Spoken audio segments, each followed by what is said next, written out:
street, I was appalled to see how dirty the surroundings were. I was so busy looking at the dumpsters overflowing with trash that I didn't see an approaching truck. I'd have totally gotten into an accident, but suddenly someone grabbed my arm and pulled me into the opposite direction. Whoa! That was a close call. Thank you I instantly turned to my savior, but imagine my shock when I noticed there was no one around.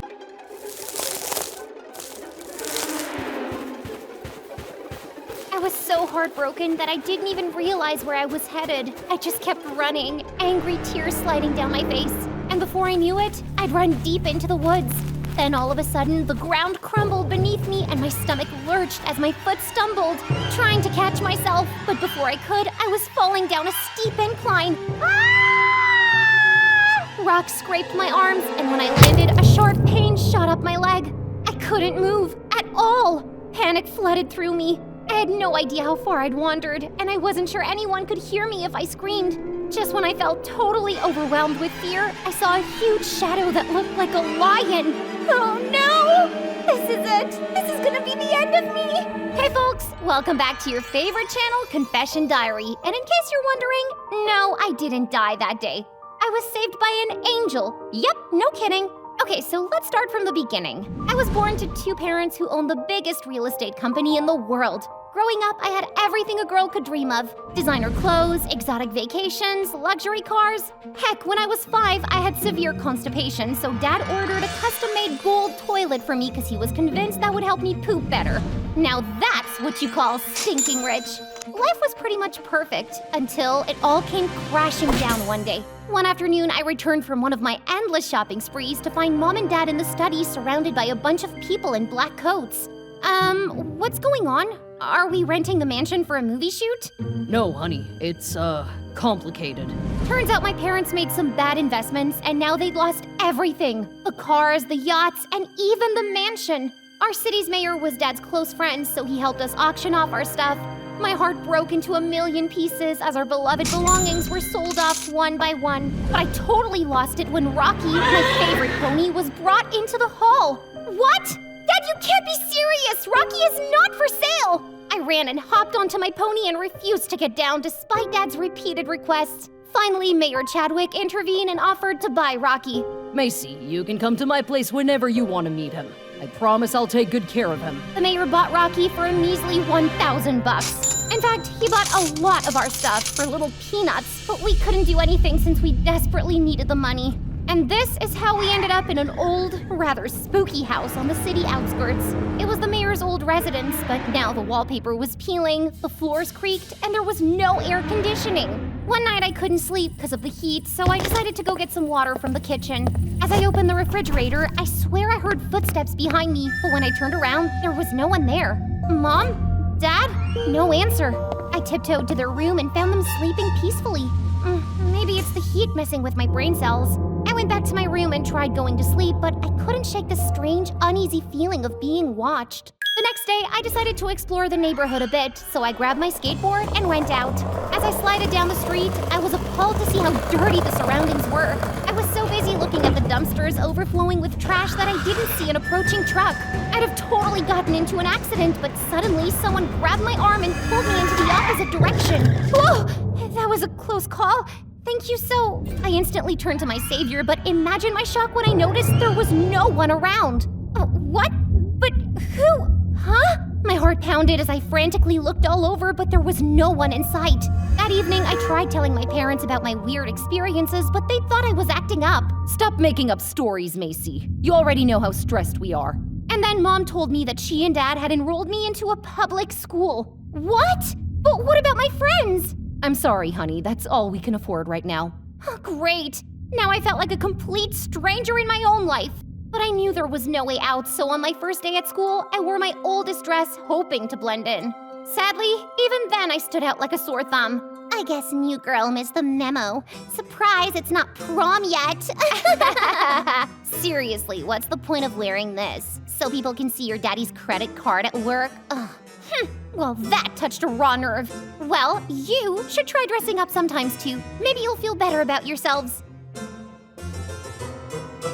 I wasn't usually that rude to anyone, but I had had enough of bullcrap these few days to last me a lifetime. So from that day, I decided to keep to myself in school. I I just focused on studies and even ate lunch alone in the cafeteria. One day, as I was struggling to wash down a slice of pizza with Coke, I noticed this girl across the room staring at me. She wore a bright pink hairband and looked super pale and thin, almost as if she was sick. But when I made eye contact with her, she walked away hurriedly. Why is this school full of weirdos? Later that day, when I got home, I was sitting at my new cramped desk doing homework when it started pouring. I got up to close my room's window when I saw her. The same girl from school sitting on the bench in my front yard staring directly at me. What the heck? Just what I needed, a creepy female stalker. Without thinking, I threw on my hoodie and rushed downstairs. I was soaked to the bone when I reached the bench where the girl was still staring at my room's window. Hey, what are you doing here? Are you stalking me or something? I'm sorry, I didn't mean to upset you. I was just wondering if you'd be my friend. Well, that threw me off guard. What? Is this some silly prank? Why do you want to be friends with me? 'Cause I'm alone, like you. When I saw you at school today, I thought, maybe since you're new here, we could be friends. I looked at the girl's innocent face and then her tattered clothes. I guess she didn't have friends because she was too poor. And here I was with 0 friends because I was supposedly too rich. I'll think about it. But right now, come on in or you'll catch a bad cold. I extended my hand and she looked at it for a moment before taking it. Then she smiled, and for the first time in a long time, I smiled too. From that day on, Lily and I were inseparable. We spent hours together, talking about everything, our lives, our dreams, our struggles. Mom and Dad were super busy trying to salvage their drowning business, so Lily became my new confidant. I really wish I could go back in time and ride Rocky one more time. You really miss him, don't you? He was the first pony I ever had. You know what? I think I'll go meet him today. Want to tag along? Lily refused, saying she had to finish her homework, so I went to Mayor Chadwick's house alone. But when I reached there, I was told he had sold my beloved pony. What? But he said he promised.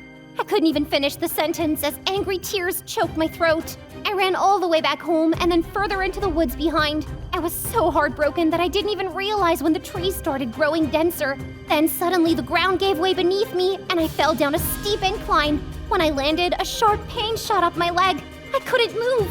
That's when I heard footsteps and thought it must be a bear, or worse, a mountain lion. But nope, it was Lily instead. Lily!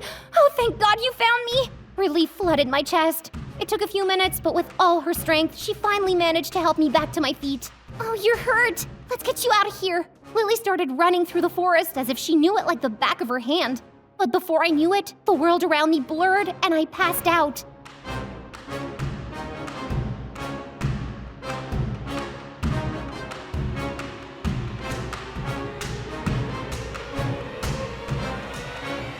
When I came to, I was back in my room. Lily was sitting beside me, looking totally at ease, as if she hadn't just run a marathon through the woods carrying me. Lily, you saved me, but how? I just happened to be at the right place at the right time. But what were you even thinking, Macy? Going deep into the woods like that? Wasn't safe at all. I'm sorry, I was just so upset.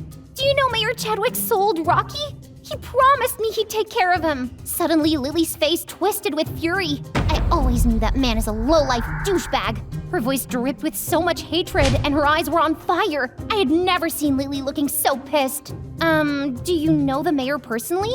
No, but my dad used to. He worked for him. Before I could ask more questions, Lily abruptly left my room. A few moments later, my parents returned from work and were shocked to see my bruises and torn clothes. I told them everything about how Lily had saved my life. Wow, that girl really came through for you.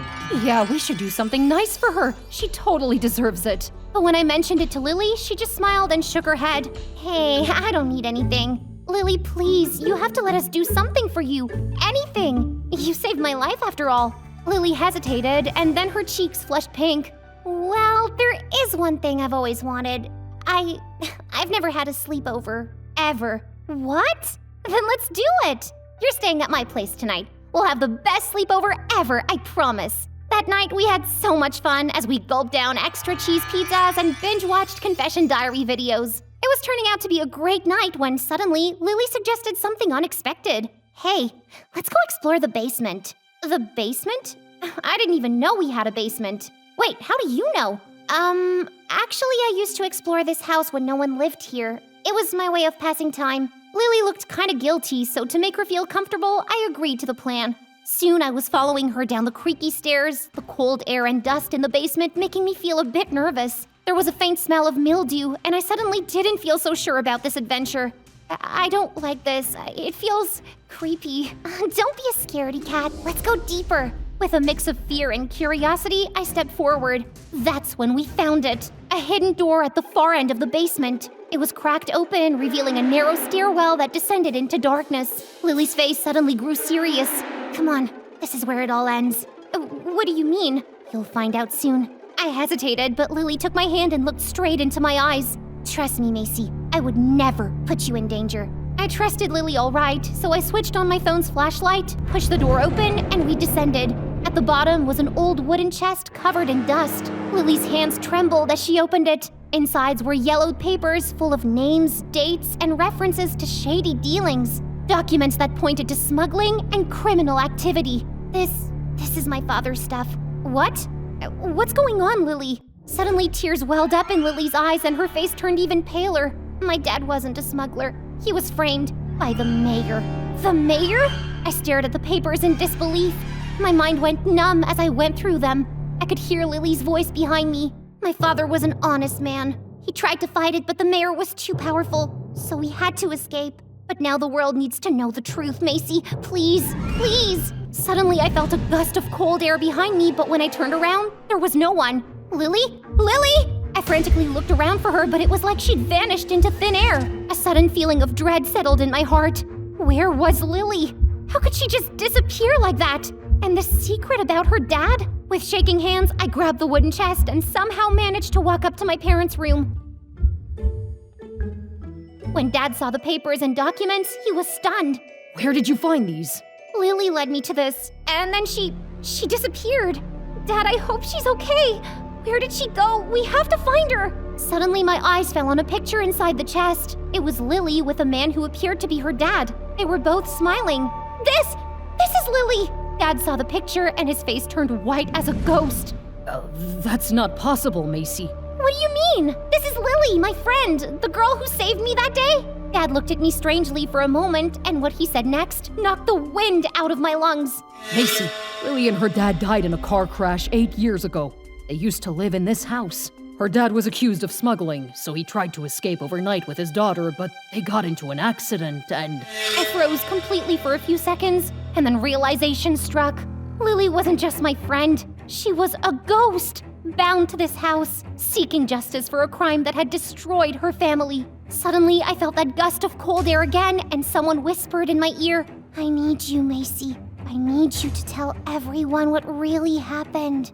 My heart raced. I understood now. Lily had chosen me to reveal the truth about her dad's innocence.